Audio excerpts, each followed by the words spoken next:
Hey guys, what's up? It's Katie and I'm back with another Marvel Contest of Champions video.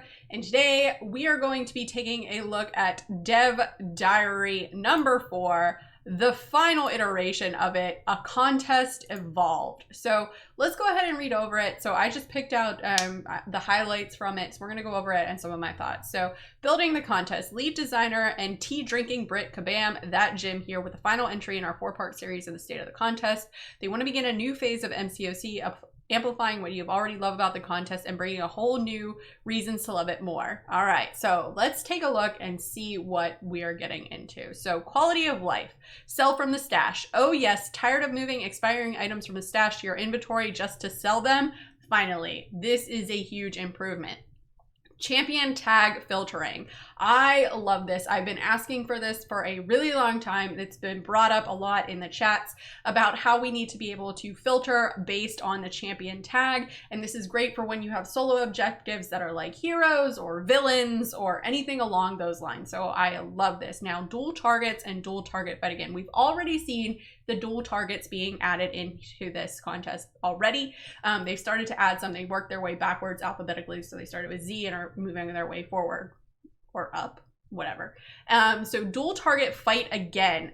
Having this option is really good, especially when you're learning it to fight a specific champion in a specific quest. So if you're looking to fight the 6.2.6 champion boss and you're just going to duel the champion over and over and over again, this is a huge step in the right direction. Now, these are going to make life a lot easier. Hopefully it won't bog down the servers too much. These are all things that we have been asking for, so I'm glad that Kabam is definitely making these quality of life changes. All right, so now we've got new gameplay, mechanical prototypes. So we've got root. Imagine locking a champion to a spot, but still allowing them to attack, block, parry, and dex. Well, this is the concept behind root. Rooting a champion makes melee champions specials incredibly dangerous, makes dex a powerful tool in standard gameplay, and offers up some unique attacking options. We're excited about the potential of this quirky mechanic. And volume trigger, or as we prefer to call them, area of effect triggers, are what they sound like: large triggers, attacks, or defensive tools that affect a large area of the battlefield. Imagine traps being laid, healing pads, spiked walls, or any number of unique ways to interact with the battlefield. The potential here is massive, and we're exploring everything the mechanic can do. So this is kind of vague a little bit. I don't really understand it. Now, this could lead to two problems. So if you don't make these powerful enough to be fun, then they're just going to be basically another boring aspect of the game that we have to do. Second, if you only give this to new champions, because this is going to be added to first content, like the monthly event quest, and then it's going to be added to new champions. So if you only are adding this to new champions, it's going to outdate some of the older champions. So this has to be handled very delicately. So they're going to need to eventually give this to some of the older champions as well in order to make them not obsolete. Okay, so then we have fight replays. We've been working on the ability to reconstruct entire fights. On the top of the social elements, fight replays can bring to the contest. We're also looking at what we can do with this massive mix of real-time data, boosting some potential from our raid boss design explorations and adding more capabilities to our new mode concept. So basically, this is going to be like game replays, plays of the week, or just sharing your proudest moments with your friends. So this is a really nice feature because it can allow you to look at a fight again and try and figure out what you did right or what you did wrong and caused you to get riggedy wrecked without having to constantly record. I know I record a lot of fights, but most of it is put out on YouTube and that sort of thing. So this allows for easy sharing amongst the community for how to take down an opponent. So I really like this feature. All right, now let's take a look at Strikers. So Strikers is a prototype of a tag team feature that allows players to bring a second champion into the fight. So we've got an image here, and you can see right here, there is a second champion being added here. I'm not quite sure who it is, but you've got Bishop and then someone else. Maybe it's Gambit? I can't really tell. All right, so basically with strikers then, you could possibly equip a striker artifact on your champion to gain the ability to tag your teammate or maybe borrow one of their special attacks. Maybe they could jump in to lend a few basic hits to help you extend your combo or intercept a tricky heavy attack. It could also be a combination of these things or maybe none of them at all. Strikers could have formidable allies, but what if they could be used to create more challenging adversaries? Imagine being tasked with taking on the Fantastic Four all at the same time. What we do know for sure is that we intend for there to be a system to control how and when you can use strikers. For example, they may only be available for certain champions like synergies or based on rarity, or could be unlocked by equipping a certain artifact or a new progression system. The possibilities are endless. So for me, this could really kind of go either way. This could be a way of like combat challenging nodes or, you know, high health pool bosses. It could be a way to like aid in with that. But this could also backfire tremendously if it's used in a story quest and the boss is actually all the Fantastic Four members, for example. Now, I don't really think this is going to be viable in war just because of everything that based on how war works. But so you're probably not going to have to worry about it there, but I'm really kind of confused on how this is going to work. It seems like one of those things we're actually going to have to play with to fully understand how it works. So I'm kind of looking forward to it, and hopefully it could be a nice way to challenge us against, or not challenge us, but allow us to beat, you know, beat hard nodes or challenging bosses, and I hope it doesn't backfire in Kabam's face. Okay, so now we're going to talk about Incursions, because Incursions is one of my favorite game modes in this game, and the fact that they are improving on Incursions is a big thing. So I'm going to talk about basically it's over the next 90 days, 6 months, and 12 months is how they have it broken down. So in the next 90 days, they're going to remove the link from the first fight, and they're going to update the Incursion store. So it's not going to limit the number, or they're going to increase the number of 5-star Incursion crystals you can purchase, and they're also going to add 6-star shards as a purchase option in the Incursion store. So these are both really good things to a game mode that I already enjoy. Removing the link if you need to swap out a champion is a bonus, because sometimes I do really want to swap out a champ for another champ for that final boss, but the linked node that I have to take down is not worth me swapping out the champion for. So removing those initial linked nodes is really going to help out. Now, adding the 6-star shards as a purchase option, it's okay, but I'd rather honestly receive it as a milestone. However, I do like increasing the 5-star Incursion crystal limit, which means another way to either increase your odds at pulling the champ you want, or, you know, not want out of the crystal that you're going for. So this is nice. I do really like this. Okay, so now let's take a look over the next 6 months. New hacks. So they're going to be adding new hacks, and these new hacks are going to be resisted damage is reflected back to the opponent as direct damage. Armor rating translates to an attack boost. While a champion has an active armor up effect, the opponent is armor broken, taunted, and vulnerable. While the champion has more than 5 active armor up effects, their attacks are unblockable. If the champion has no active buffs, gain a power gain buff, granting 1 bar of power over X seconds, and if one of your buffs would be nullified, inflict a stun lasting X seconds on the opponent instead. And then they're also going to be introducing hack tiers. So tier 3 is the baseline hacks that we all know right now. Tier 2 are more powerful, but with less options when choosing. And then tier 1 are the most powerful hacks, but the least amount of options when choosing. And then they're also going to do a hacks rebalance. So they're going to be making some, you know, much stronger or generally more useful than others. So it's not that they're going to be nerfing hacks. They want to bring some of the more niche hacks into the stratosphere, into the contest, whatever. So players can make more easily the decision to swap out champions that can benefit from them. So the only thing that I don't like out of this is this hacks rebalance. And here's why. Because it's going back to champion restrictions. I know it may not seem like that, but it is. So let's say you pick a hack that is for a specific champion. Let's say that is the only hack you can choose. So then you're going to have to go and swap out a champion that you already have in there for that champion. And I don't like that, because this is basically champion restrictions, and it's something that Kabam said they were moving away from, but yet here we are.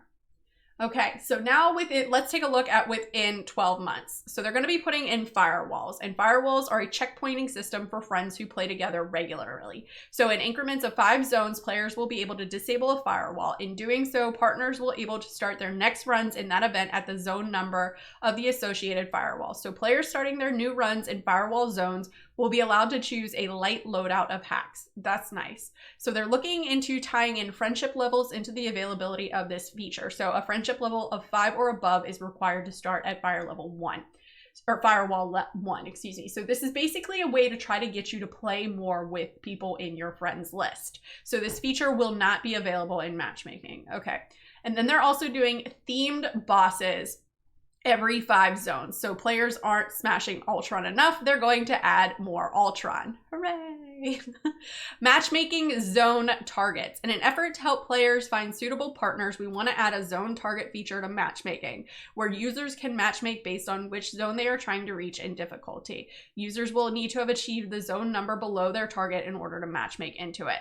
Champion refresh timer expiry. Any active champion cooldown in Incursions will automatically refresh at the end of each 5-day event, and then no zone, no cooldown. In an effort to mitigate issues around players quitting at the very start of a run, champions are not put on a cooldown if the run is concluded without completing a zone. Okay, so as someone who has a regular Incursion buddy, hey prof,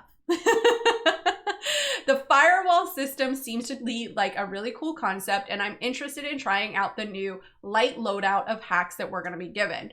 As for the Ultrons, it honestly makes sense, right? It really does. So, and to be honest, I would rather fight Ultron over Vision Arcus 10 times over. I'm so sick of fighting Vision Arcus in Incursions. The matchmaking zone targets is a nice feature. I've heard a lot of people say that they, get paired with a random person who isn't on the same level as them. They want to do Sector 7 and that person can't do Sector 7. So that's really nice. The champion refresh timer is nice, but I can kind of see this getting abused, as some players will wait until the very last day of Incursions, do that run, and then instantly start the next day, right, when it resets, because their champions won't be on cooldown. So there might be a little bit of that going on. Only time will tell. Now, the no zone, no cooldown, this is very vague to me. Does it mean zone 1? Or if we don't clear zone 8, does that mean that those champions are not put on a cooldown? Like, these are questions that I feel like need to be answered in the post. Okay, so now let's go with maybe within 12 months. So it could be more than 12 months. So it could be more than a year till we see these changes.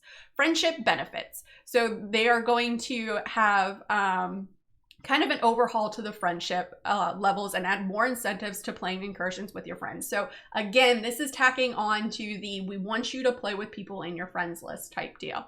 So squad synergies. Synergies apply across all six champions on the Incursions team. I love this. So if I want to bring, a certain group of champions, say I want to bring like Claire and I don't know, Corvus and Omega, and maybe Prof wants to bring Ghost Rider, Blade, and Void. So then we have synergies, and I think that's really cool. And then you have squad heal revive effects scale with friendship level, so that's really great too. So then one of us can choose the hacks and another of us can choose the maybe heals. And then enemy buff champion reroll number of uses per scales with a friendship level. So maybe there's a node that we can't really take out, but we can reroll it. I love this idea. Event abilities. The basic idea around event abilities is to give players incursion-specific progression within each 30-day event. As you play over the course of the 30 days, you will unlock powerful abilities that persist for the entire event duration, and at the end of the event, they are gone. And so they want players to feel like their ceiling in terms of which top room they can achieve rises over the course of the event. This allows us to create a meta that is internal to each individual event, where depending on the abilities that are available during the event, some champions will be much better picks. Available abilities will probably be random selection each month, so the effects could range from insane to super insane. I'm a little hesitant when they say from insane to super insane. I kind of feel like that might be overhyping it. So these are all good, but again, with this last part, Kabam is going back to picking specific champions. Now, This is the problem I have with it, because Incursions to me is supposed to be a fun game mode and make your favorite champs and your OP champs even more OP than they already are. So to me, it feels like this is a step in the wrong direction in champion restrictions in Incursions. So I'm not a big fan of this latter part. All right, and then we've got, leaderboards. Some players really want leaderboards for Incursions, which is awesome because so does kabam.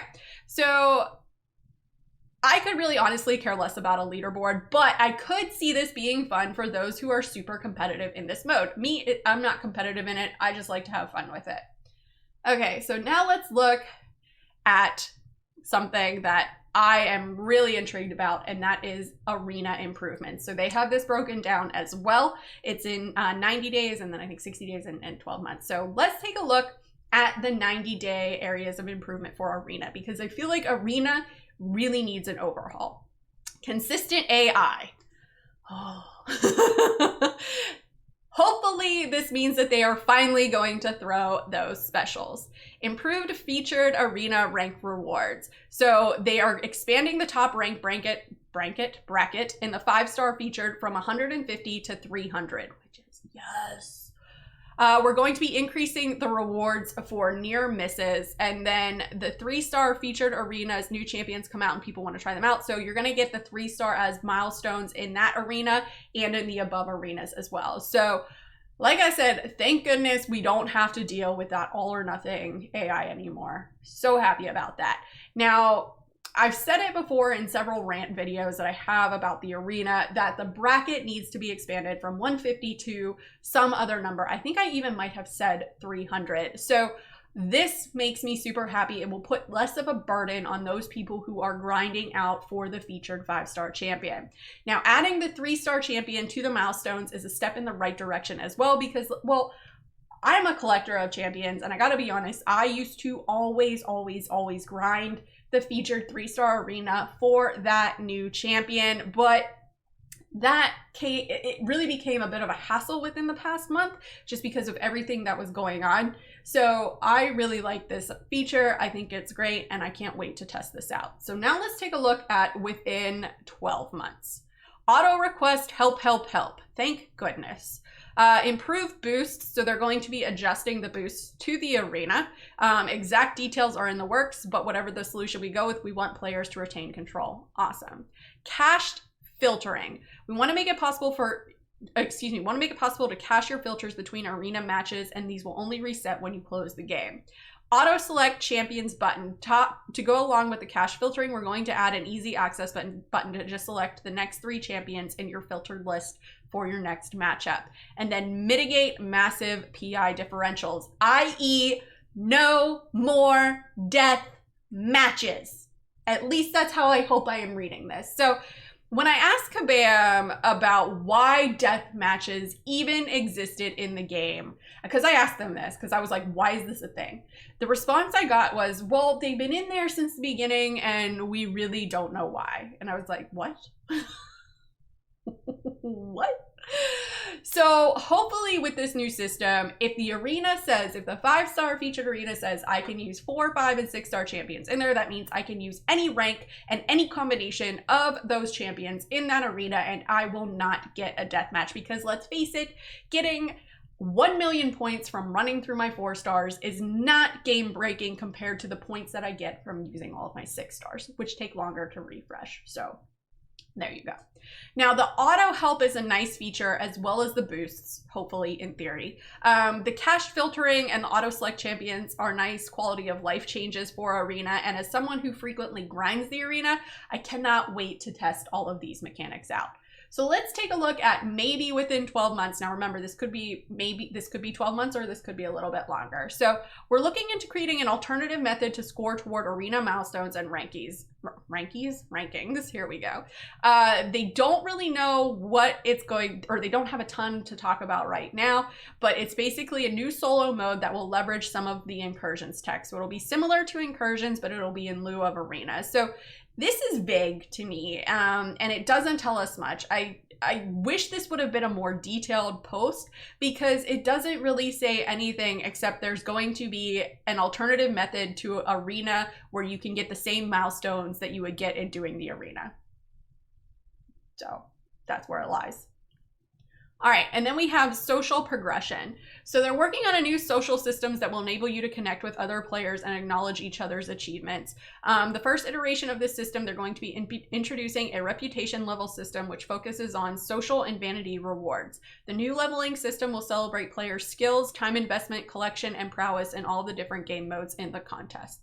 So this to me is just like a vanity type thing. It's basically for those who are very competitive in this game. It's an interesting concept, but for me, I feel like the time invested in this could have been focused on other areas of the game that need help. All right, so we got new modes coming in. We got new modes. We've got the solo competitive node. So prove your skill. True measurement of your skill and application of strategy against other summoners across the contest. A new meta, which we always get a new meta. So, okay. Real progression, rankings, leaderboards, and direct competition showing off your skill. Less kabam, more summoner. I think that's kind of self-explanatory. And so this is not synchronous PvP, so you suddenly won't be fighting people. So I know a lot of people are going to read this and they're going to think, oh, hey, yes, we get to finally fight other players. No, that will probably crash the servers as much as they crash already. So again, this whole post is very vague to me, but it does seem more geared towards those who are more competitive in the contest in this game. So for me, it's just one of those, another more competitive aspect of this game. All right, so now let's take a look at their commitment. As stewards of the Contest of Champions, it is our duty to wield the isosphere with care and use its power to craft incredible memory-making experiences for years to come. To do that, we hold 3 core things dear. Content. Continue to deliver epic events, champion stories, and rewards on a monthly basis with even more in between. Community. Increase your involvement in the creation of the contest with greater communication, collaboration, and insight into the development process. Creativity. Committing to truly evolve the contest, bringing new gameplay experiences, refreshing aging modes, and surprising you with never before seen additions to MCOC. The contest is here to stay, not as an aging relic or content service, but as a game full of exciting new experiences, an ever-growing community, and platform for competition. We've loved the last 5 years of stories, and it is our commitment to make the next 5 even greater. Thank you to the entire MCOC community for all your feedback, discussion, and passion. Now it's time for us to get to it. We've got a lot to do. Excelsior! Kabam! That Jim, lead game designer. So it does look like they are bringing a lot of good things to this contest with this Dev Diary number 4. There are some vague things in here that I wish they would clear up, and some things that I wish they would just kind of do away with. But only time will tell with what they do. So I look forward to seeing what they will do. But what do you guys think? What do you think Kabam has up their sleeve?